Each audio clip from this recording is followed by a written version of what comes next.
Welcome back to the channel. Today is day 120 of playing chess every single day until 2000 Elo. And in this video, we're going to do something a little bit differently. I just played a really good game and I wanted to share it with you guys. So we're going to review this game and then we're going to play one live game. So if you're not interested in seeing me just talk about the game I just played, skip ahead, watch the live game.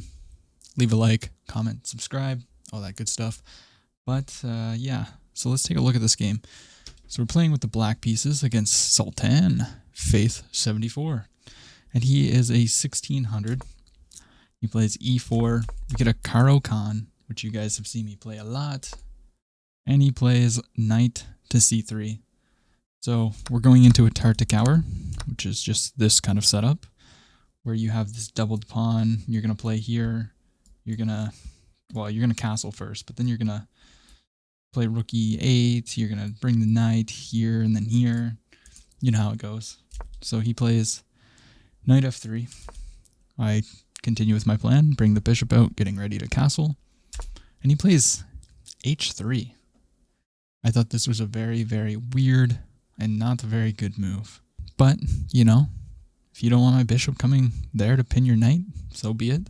It's a common idea in the Caro Kann, but in the Tartakower, it's a little bit different. You don't really have to pin that knight because you're not really, you're not fighting for this pawn as much as you would be in a normal Caro. But so we just castle, and he plays bishop to e2.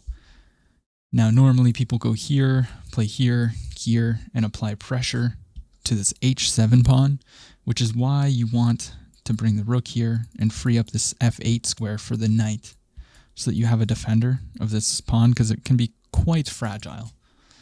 Anyways, so we just continue with the plan. Rook e8, he castles. Now we go knight to d7. I mean, I didn't really, in this position, I didn't want to bring the bishop here because then it kind of gets knocked around a little bit. Now, g4 is a very weakening move, so might not have been the best way, but I just didn't want to go for it, so I played knight to d7. He plays c3, connecting the pawns. It's a common idea, but a lot of people do play c4 here and try to build up a big pawn storm, and then eventually use the majority over here. You don't want to trade into an endgame in the Tartakower. But anyways, our knight has arrived on f8. Now all we need to do is develop the bishop, develop the queen. Our rooks are connected, and then we're ready to fight. So we go bishop to e6. As I mentioned before, I didn't want to go here because I didn't like ideas of this. And notice how he's kind of played h3 already. This creates a very, it's called a hook. Creates a hook. So this can potentially be a target. So now he plays bishop to d3 after playing bishop to e2. So he's wasted 2 moves to put the bishop here when he should have just did that in the first place. But now, like I was saying, this creates a hook. So I target it because now I'm threatening to take, and if he takes back, we come in, target this, and the knight can't really move because this would be checkmate. Now, I was kind of calculating this, and I didn't really know how to go about it because he could just slide back, maybe, and then protect the knight, and it's not so clear how I'm going to actually checkmate him. But he blunders. He plays g4, a huge overreaction to the threat of taking here, because now I can just take, because it's worse. Now if he takes, I take with check. Oops. Yeah, so if he takes, I take. It's check on the king. He has to move to one of these squares, and then we pick up the knight for free. Actually, he's forced here. It's just checkmate.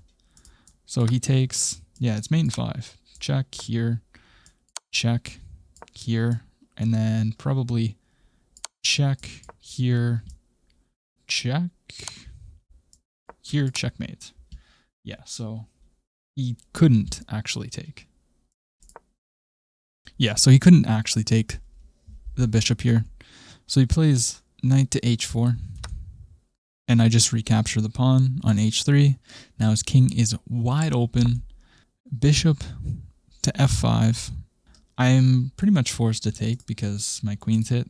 And we can't take here because knight discovery. Or doesn't discover, but knight takes. Now he takes back with the queen. And I thought for a little while here. I thought for 2 minutes. And I was debating on a queen trade. But after I take, he takes, and he's got a tempo on my bishop. My bishop's got to move. He's got a knight here, which can be kicked. But then, like, the bishop comes in. I didn't want any of that. And, I mean, I'm up 2 pawns, so I was really thinking, like, if I take this, I'm just up 2 pawns, right? But I felt like he just had a lot more activity. So let's see what the A-val says. It's still... So I didn't see a need for it, so I just play knight to f6, knight to e6, sorry, which is the best move. And the point of this move is just you disconnect this so there's no queen trade. And we're going to probably set something up like this. Yeah, I mean, we're not trading queens. That's the whole point of knight to e6. So he plays bishop to e3, just connecting the rooks, probably planning to, play here, here, something like that. We just slide the bishop back. Bishop to c7. Clear intention of this. We're going for the king's throat. He slides back. Not really too sure what the point of this is. This would have been probably a little bit better to protect the mate threat because I go here and now he's got to do something anyways. Where if he was here, he'd be protecting the knight plus protecting the mate. But so we play knight to g5, opening up the rook because I kind of want this. That's really what I'm thinking about. But also if he takes, it's fine because we take, we have a tempo on the knight. And it opens up an area for my queen to come in. He has to move the knight. So he goes back. He's just defending the king. And he's doing a pretty good job of defending the king. Because I was kind of struggling here to find a way in. So I go rook to e6. Clear intention is just to go here. Like I said, I'm going for the king. So he goes rook to e1. He's going to trade. So we just back it up. Now we take and take. And he plays king to f1. There's not any threat of checkmating the king anymore. So this battery doesn't really matter to me anymore. I just want to come here. King's cut off completely. We're going to probably take the pawn. Probably take the knight. Or this is actually, no. Now I remember what I was thinking. I was thinking if he doesn't move any of these on the next move and just like defends the pawn, I'm just going to take. Takes. This is an endgame that we should be able to win. But he goes queen to f3. We take. And he takes with the pawn. Which was kind of like, I knew that was a possibility. But I didn't think that this guy was actually going to do it. And we hit him with rook f6. And he resigns. Because now this is pinned to the king. There's nothing he can do. He's losing the queen. He's got to take and take. And we will win this endgame. Now you guys are probably wondering, what's the accuracy like? We played at a 94.6% accuracy. Now only if I could play like this on camera, right? This is kind of why I'm showing you guys. Because I always play stupid moves on camera for some reason. I'm not that bad. I do have good games like this. We played one brilliant move, which isn't really that brilliant.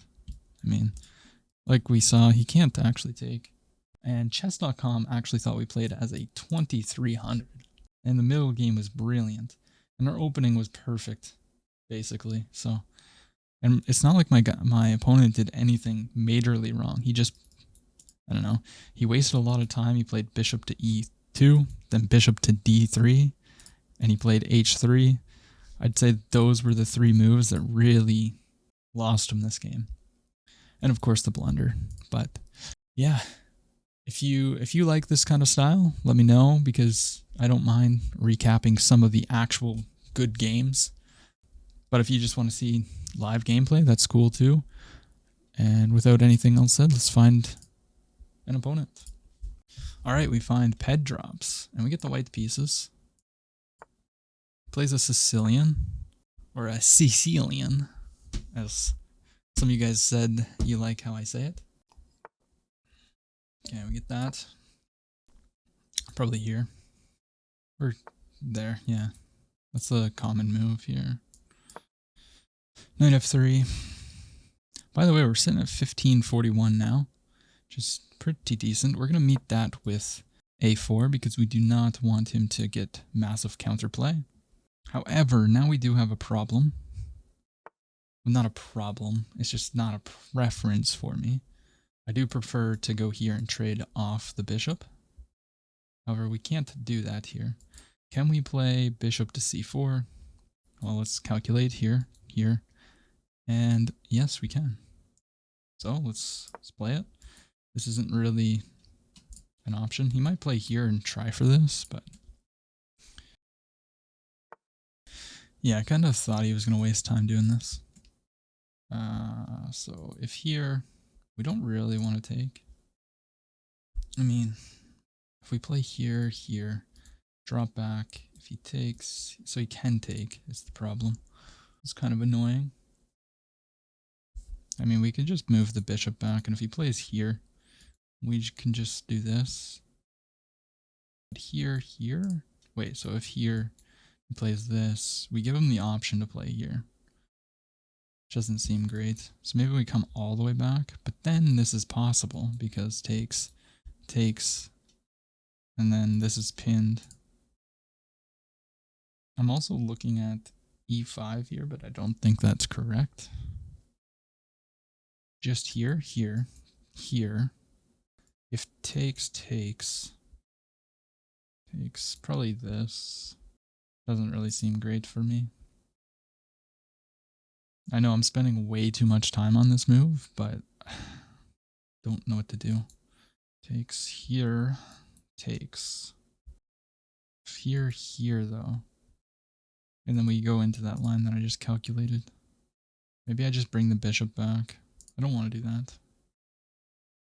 But if here, we're kind of forced to take. Let's just go here. Whatever. We can't spend any more we can't spend more than 2 minutes, which we just did. And it's probably not even a good move. But now if he plays d5, we will play e5. Our bishop's going to get kind of shut out, but we have pawn breaks. Okay, goes bishop there. I'm just going to castle. Think we should be fine. And then play d3 after he castles. It's more of a closed position.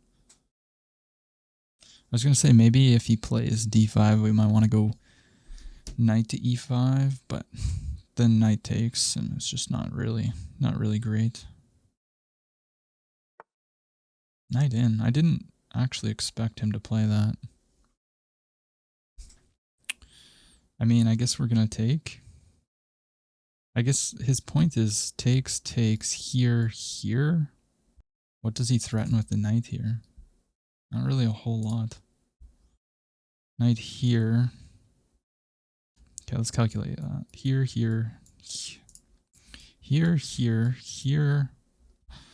Knight takes. Where's he gonna go? Maybe something like this, but then takes. He's got a knight here, double pressure. Should be fine for us. We wanted to move the knight that way anyways.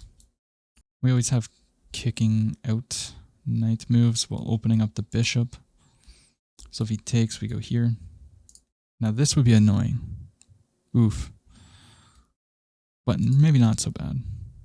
He does have the 2 bishops. Okay, he goes there. If I play this right away, he has this move.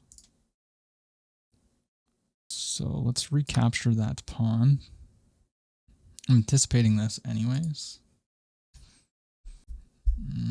He can pin my knight. Yeah, I didn't like that. Okay, so we need to unpin that knight. I don't see a great way of doing that, if I'm being honest. Might have to go here, but then this. I think we have to play king over. But then, no, because the knight's just hanging. We do have a tempo move here. No, because here protects the knight. What about just kicking the knight, or the queen right away? Goes here. Okay, we're gonna do that. We have checks. Oh, yeah, right. We already talked about that. Yeah. I mean, we're just gonna resign. That's just stupid. He played perfectly. Like, what the hell? We didn't even play bad until we blundered. Knight takes was not good. Yeah, this was bad because of this pin. And then, how was I supposed to... I was just supposed to protect like that, but what happens after this? Oh, he can't. But then here? And then this. Oh my gosh. It's so hard to see that kind of stuff. But yeah, he literally, he outplayed me bad. But it's not like we even played too bad other than this one blunder, which we shouldn't have even made. We knew we had to protect. I don't know. I don't know what to say. Yeah, if you enjoyed, please leave a like, comment, subscribe, and I'll see you tomorrow.